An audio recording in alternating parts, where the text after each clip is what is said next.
Hi, everyone, and welcome back. Tom Slivick with Officer Craig Harmon, CHP, and he's the information officer here in Amador County, and we've been talking about winterizing your car, and we've covered that, and we're at the point now where we're talking about winter time, holiday time, time for drinking a little bit of holiday cheer. We're coming up with that, but that's a lot of time when teetotalers are people that don't drink, so they're not maybe familiar with getting falling on the ground or whatever. And I'm not trying to say that the other people are safe, because it's not. The point is though you might not know that you're as impaired. Right. So it's a good idea that if you're going to go out, and because the holiday parties are coming, I mean Halloween's starting. That's a holiday. That's the biggest adult holiday. Oh, and I love working the road during that time because you arrest people there in outfits. Yeah, so it's kind of cool. But the best idea is to, if you're going to go out and you know you're going to drink, then before you start drinking, get with someone who's going to drive.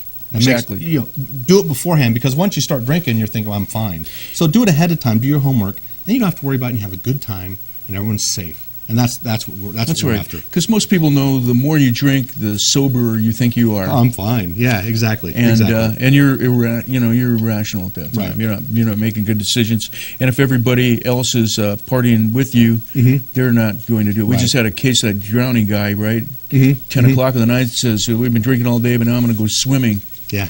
And I guess his friend didn't stop him. And sometimes it's hard to stop a person who's intoxicated. It is, but they can be very willful. Yeah, indeed, and that's a good point too. Watch out for your friends and family during this time of year, and make sure they're safe. Designate someone, or figure out how you're going to get home. A taxi or whatever. So you're going to all have a good time. But do that. Or plan to stay. Plan to stay. Yeah, that's the best way. Right. Yes. And a cup of coffee before you go ain't going to help. Doesn't do it. Right. Doesn't help. Okay. So we've talked about designating a driver, and they probably teach that, and people have gone over this, to designate a driver a long time. There's bars that serve designated drivers, all the soda they can. Soda, I've certainly been in that situation before, and it's a very good thing to be a designated driver, and maybe you can trade off. Yeah, and take it seriously, because I've arrested a lot of designated drivers. Yeah. After the other guys get going, you say, well, they'll never know. Exactly. Okay, I guess. Okay. All right. Now, here's the thing, towing, Yes, that's a good, I'm glad you bring that up, because once, if you're towing another trailer or another vehicle, once R1 hits, it doesn't matter if you're four-wheel drive or what you are, you have to chain up the pulling vehicle, and you have to chain up the braking axle of the towed vehicle as soon as it goes into R1. So you don't have to wait. If you're four-wheel drive and you're thinking you can wait till R3 or R2, as soon as it goes into chain control, you're chaining everything up. Okay. So be prepared for that. Okay. And those chains, they add what? Extra traction? Extra traction, yeah. Well, it helps you to stop. Especially, that's why you put it on the braking axle. On the braking axle. Right. Okay, a lot of trailers, maybe they don't have braking. If they're just a little, a little utility trailer or something. Or I'm assuming you're going to have to. I don't know for sure. You can give us a call if you have any questions about that. I'd assume you'd have to pull that, because it's free back there, and you want to stay within. Yeah, if you're stopping and it's not, and you're kind of a turn, that's going to come around sideways, or do different things like that. But some smaller trailers, I think, maybe you don't think of them as like trailers, but stuff people put garbage in, or maybe they're a little utility. Lawn implements or whatever, an ATV, that size. I would assume they'd have to be chained too, but if there's any question, call the office and I'll check it for sure. All right, so I'll look into that and find out on that. Now, also with towing, the 55 speed limit is.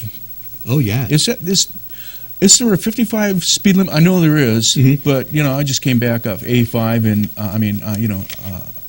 5 going down into San Diego, and that's greatly ignored. It is, and it's 55, and that applies to if you're pulling a boat. If you're pulling a boat, you have to go 55. You cannot go 65. You have to go 55, and you can't be in the fast lane. Now you have to be in the right-hand lanes, and you only come into move out of the right-hand lanes to pass, and then you have to get back in the right-hand lane. So there's a lot to think about. So you're treated like a big truck. You're a big truck. Yeah. Okay. Because now you have more access. Now, is that kind of what happens on 5? I'm just asking you the thing. It's like, okay, if all the big trucks are moving at 65 and I'm in there, I can go 65 with that trailer as well? And no. okay, no. Everyone's in violation. Everybody in there's in violation, Right. and you, okay. Yeah. And I don't want to get you in trouble, but I'm going to say you certainly don't want to be the last person in that line. No. And, traffic flow is important, too. So Okay, all right. Okay, so don't use common sense, go 55, all right? And seat belts, big thing. Earlier we were talking and we were kind of saying, time in the, for younger drivers, like in that kind of, like an airplane, you want to get some time before you put a passenger in your plane Right. and fly around and shoot a lot of touch and goes, things like that, Right, and getting right. a lot of experience under your belt. Well, those guys wear seat belts from day one. Almost day one. I mean, they didn't have parachutes because they didn't want to have the people leave the airplanes because they're pretty expensive. Oh, yeah. But from day one, and that seat belt is really important. To this day, I still, every now and then I get like maybe a block. I mean, really every now and then, like I'm about a block away putting my seat belt on as I'm kind of Right. driving. And I don't know how that's not like number one. Pull that thing down and plug it in. Now, it doesn't mean it's not for you, but I mean that is really silly. Well, and you might be surprised. The kids are the ones, the new drivers are the ones that, like you said, have been wearing seatbelts their whole life or car seats. So it's easy. And for they them. get, well, you'd think. Okay. And then they Oh. get to a certain age and they're into other high-risk behavior like, drinking, drugs, loving, all the other stuff that goes on in their life. And seatbelts start to go away. So as they get to a certain age, we start to see teenagers stopping to wear seatbelts, which is alarming and scary because those are our biggest, the ones who always wear the seatbelt. Right. And so I'd hope that they would keep that in their mind and just, if they're going to do all the other dangerous activity, Right. at least buckle up because it's the biggest thing you can do to save your life. Right, and I think what you're pointing out is you can be a really good driver. There's no doubt about Yes. that. But statistically, you're in that group that's going to first get in year. a lot of wrecks. And you Okay. can't control the other drivers on the road. Right. And that's Or the scary part. a lot of the stuff that's going on in your car. Exactly. For teens. But make sure those seat belts are. And then that brings us to youth people that are in your car. What's the new age thing for you For can the be car in the front seats? seat with a booster? Well, you're not supposed to be, any kids that are in any type of restraint, a booster included, should be in the back seat. It's the safest. Okay. Okay. If they're And sitting it's- on something, back seat. Back seat. It's the best Okay. way because that right front seat is more hazardous. The law is 4'9" or 8 years old. Okay. If you're over either one of those, then you don't have to be in a car seat. Of course, we highly recommend it. We don't recommend that anyone under 100 pounds or under 12 years old is in that right front seat because you have to take the impact of the airbag. Okay, and there's a lot of distractions up there is the big thing. And so if all the other kids are in the back, put them in the back, and that's a lot safer. Okay. And people get used to that. I mean, when they first started putting the kids in the back, and I'm going like, or not just in the back, but and then reversed, and you can't see them, and then so you got like a mirror back there, and looking in your mirror. They're getting fancier and fancier, and they're hard to install. So if anyone ever has problems with them, please call. Okay. The officer come by, and I can help them. And that was install it. a thing I was going to bring up. You're Okay. certified, right? Or, Right, a technician to come by. to install Like you said, the car seats. call him up. He'll go on out, check it out, make sure it's right, correct Yes, seat. yes. Especially if you're just having a Weights baby in. and you're over here at the hospital close by. Come on by, I'll check it out. Okay, It's really first easy. time I'm sure you'd love to do that. Oh yeah, For it's people probably the better part of my job. and the day for that. Mhm. Okay.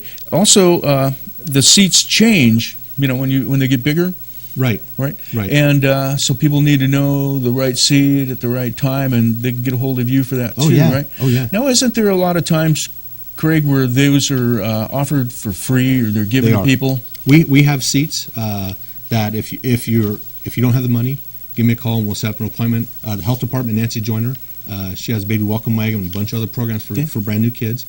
She has them also, and young Carly Hernandez over at Jackson PD. She installs them. I don't know if she has a seat, but if I'm not around or whatever, or you want Carly to install it, she certainly knows how to do it. Now, do you get people where maybe you pull people over and it's like grandma with a kid and they don't have a seat? Not so much anymore, but it does happen. Okay, it does happen because, a lot of grandparents now are raising their grandchildren. And Okay, so we're right. seeing a lot more of them, and we're getting them into seats and stuff Okay. like that. I guess what I was trying to say too, probably if you are, I think everybody knows about this stuff, but there's probably still people that might say, "Oh, just hop in the back," right?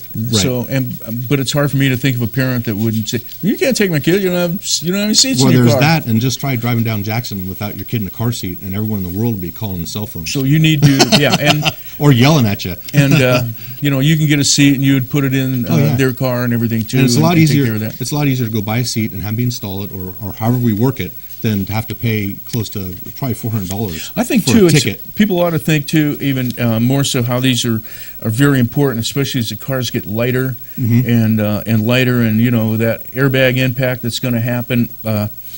Whatever it is, you need to protect yourself inside that vehicle a lot more because you don't have that steel on the outside resisting the bend and stuff. And you don't want to hit that airbag as it's inflating. That's why you don't put a rear-facing child in front of it. It'll tear them in half because as they're going forward, that airbag is it's an explosion, and you want them to hit it after it's already fully inflated, and then they help deflate. I hate to think of that airbag. Oh, it saves lives, but yeah, it's a very traumatic experience to hit one, but it saves lives. Yeah, I think hope it knocks you up. It might give you a bloody nose. Okay, all right, okay. So chain safety, we talked about that. How about what we've got a minute left? What should people be carrying in their car in the wintertime? It'd be nice to keep an extra cell phone in there if you don't have a cell phone, because even if you don't have service, you can use it in an emergency. Water, boots, food, things like that. And then make sure all your tires are good. Make sure your defroster is good, things like that. And then let people know if you're coming and where you're going and when you'll be back and the route. And check the websites.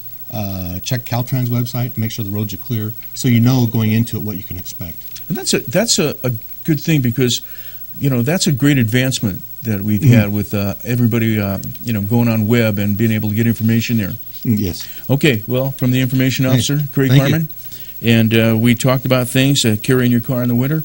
Carry those things with your chains. Yes. And maybe have a couple of Hershey bars in there in case you. And if you have any toys, drop by the office. We're collecting toys for Christmas. There we go. All right. Okay. And we'll have Craig back on, and he can talk about the toy thing at another time. And I'm Tom Slivick. Thanks for watching this week's News in Depth for today. We'll see you again right here on TSPN. You're watching Amador County's #1 news and sports leader, TSPN.